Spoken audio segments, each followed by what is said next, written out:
De Honoré Mercier. Merci, Monsieur le Président. Je veux juste dire que je vais partager mon temps avec le député de Beauport Limoilou. Bon, Monsieur le Président, aujourd'hui on va parler de C-41, la loi portant sur la mise en œuvre de l'accord de libre-échange entre le Canada et la République de Corée. Bon, les néo-démocrates souhaitent approfondir les liens commerciaux du Canada avec la région de l'Asie-Pacifique. Nous reconnaissons que cela est essentiel à la prospérité du Canada du XXe siècle. Nonobstant, pour nous, c'est très important d'avoir signé n'importe quoi. L'NPD applique des critères importants pour évaluer les accords commerciaux. C'est pour ça que dans le passé, a dit souvent non.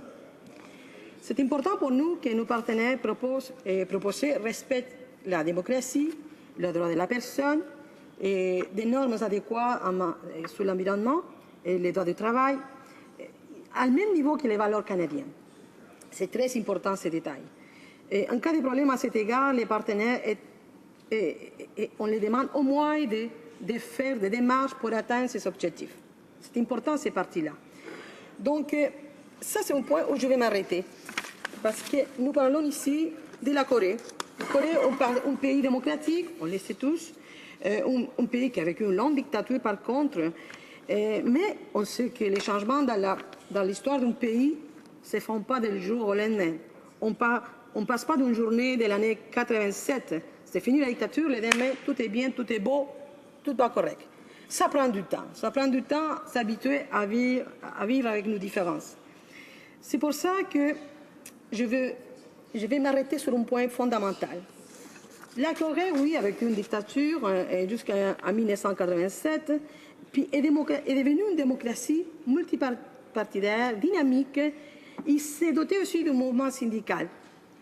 Mais ça ne veut pas dire que tout va bien non plus, on se comprend. C'est un mouvement syndical actif. Et dans ces pays, il y a des bons salaires quand même. Et la société civile commence à s'organiser. Donc, voilà, ça c'est l'économie de la Corée. Mais par contre, quand nous signons des traités de libre-échange, nous devons être conscients quelles sont les vraies conditions de travail dans chaque pays avec qui on rentre en négociation. Nous rêvons qu'il soit comme ici, comme le Canada, mais ça, ce n'est pas la réalité. La réalité, c'est tout une autre. Mais bon. Donc, on est certain, on ne va pas signer, en principe, l'NPD ne va pas signer des accords de libre-échange avec des dictatures, ni avec des systèmes totalitaires comme la Chine. Et nous, on s'attend que les pays qui vont signer un contrat de libre-échange avec nous, qui soit accepté pour nous l'NPD, doivent donc respecter les droits de la personne, doivent respecter et être conscient de l'environnement, mais surtout doivent respecter les droits des travailleurs. Ce que nous voulons ici dans l'NPD, c'est de négocier avec des pays qui partagent ces mêmes droits fondamentaux qui sont si importants pour nous, les Canadiens. Donc, je reviens à la Corée avec tous ces changements.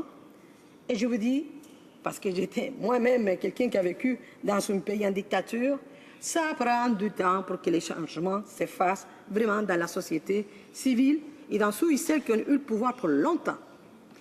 Donc, il faut être bien conscient que la démocratie prend du temps pour mettre ses racines et pour arriver à faire des vrais changements.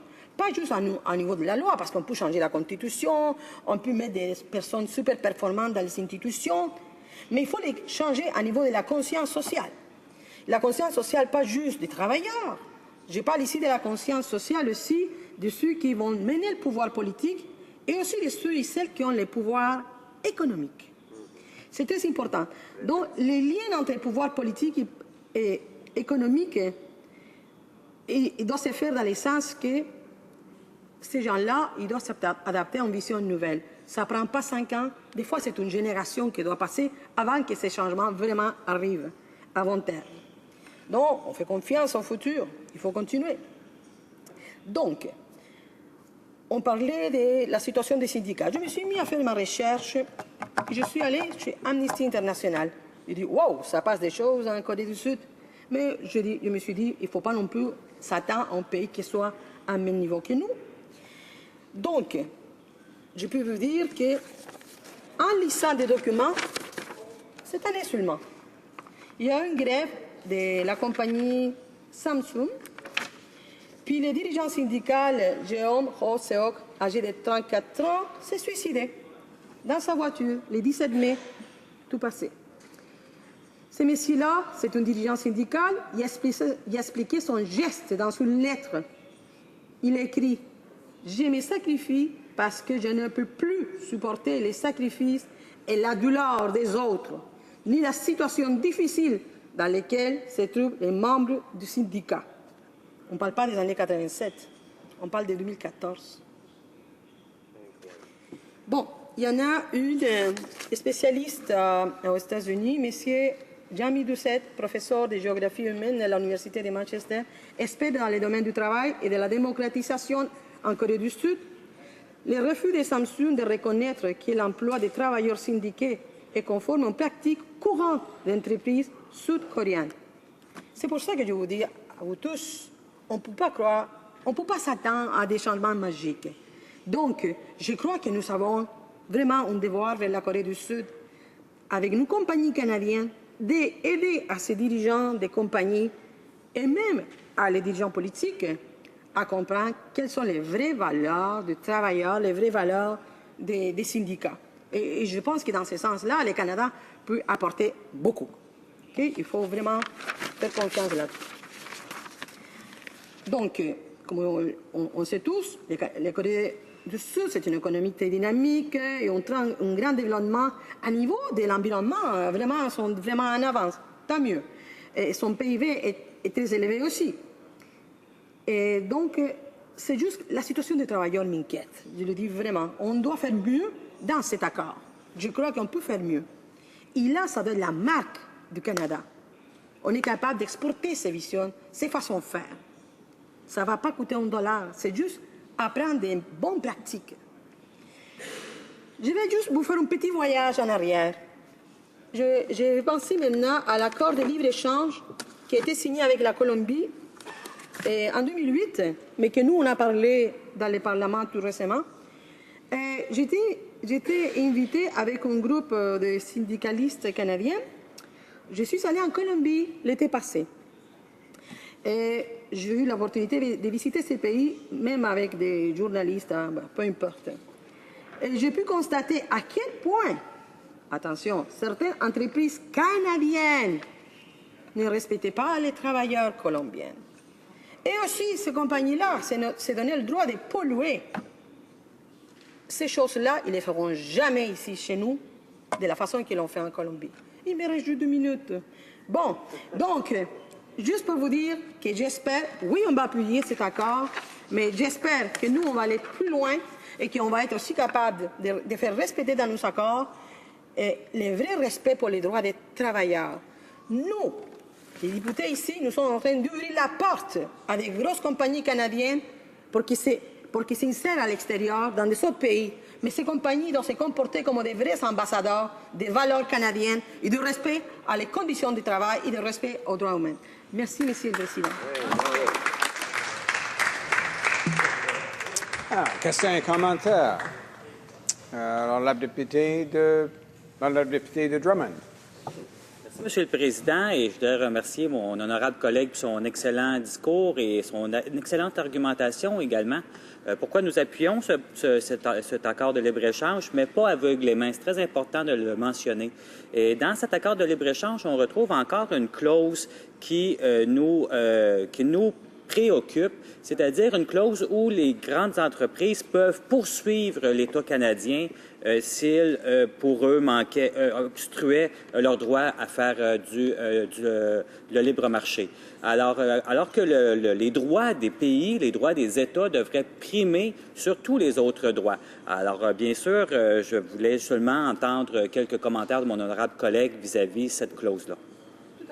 La députée Honoré Mercier. Merci pour sa question. Je m'excuse de parler très vite. Tout à fait d'accord. Qui sont les souverains d'un pays? C'est les citoyens de ce pays. Ce pas des compagnies qui vont nous dire quoi faire.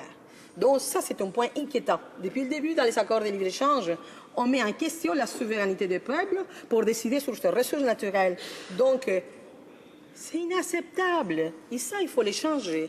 Parce qu'on commence à donner un pouvoir à certaines compagnies qui vont affecter les futurs de nos enfants. Et les moments pressants. Puis ça va être même l'État canadien qui va devoir payer. C'est inconcevable. Donc je suis tout à fait d'accord avec vous. Merci, Monsieur le Président. Questions and comments? The Honourable Questions et commentaires. Secretary, rather, to the Internet. L'honorable secrétaire parlementaire du ministre du Commerce international. Merci, Monsieur le Président. C'est parfois difficile à prononcer. J'aimerais remercier la députée de ses observations. Nous sommes en deuxième journée d'une session parlementaire sans précédent où les néo-démocrates, après 40 ans, sont prêts à appuyer un accord de libre-échange.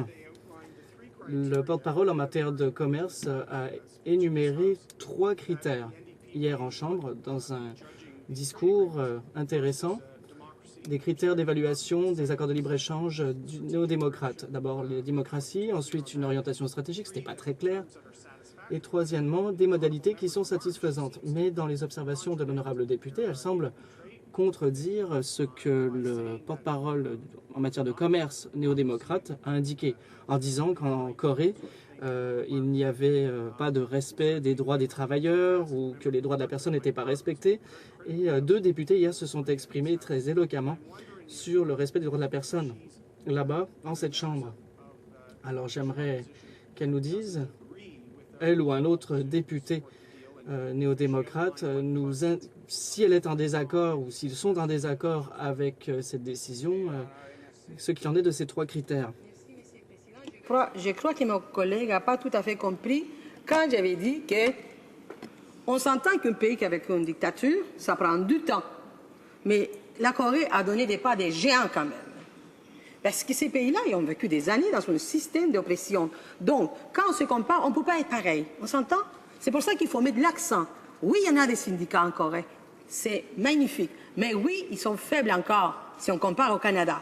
Donc, qu'est-ce qu'on attend, nous, en tant qu'MPD, et je pense qu'en tant que Canadiens, on attend un peu exporter la façon de faire de chez nous pour qu'ils s'améliorent la qualité de vie des travailleurs ailleurs. Ça ne veut pas dire qu'il n'y en a pas de syndicats. Oui, il y en a. Le fait, c'est qu'il y en a des grèves aussi. Ils sont acceptés, ils sont légaux. Donc, je ne suis pas en train de contredire, je suis en train d'ajouter des informations. Et je vous dis, on ne peut pas prétendre qu'on est tous pareils. Mais il faut comprendre les processus historiques que vit chaque pays. Et je crois que le Canada peut faire encore mieux pour améliorer les conditions de travail. Et il ne faut surtout pas que nos compagnies canadiennes en profitent de certaines irrégularités. Et au contraire, il doit donner l'exemple de bien faire avec les travailleurs. Merci, Monsieur le Président. Alors, reprise de débat.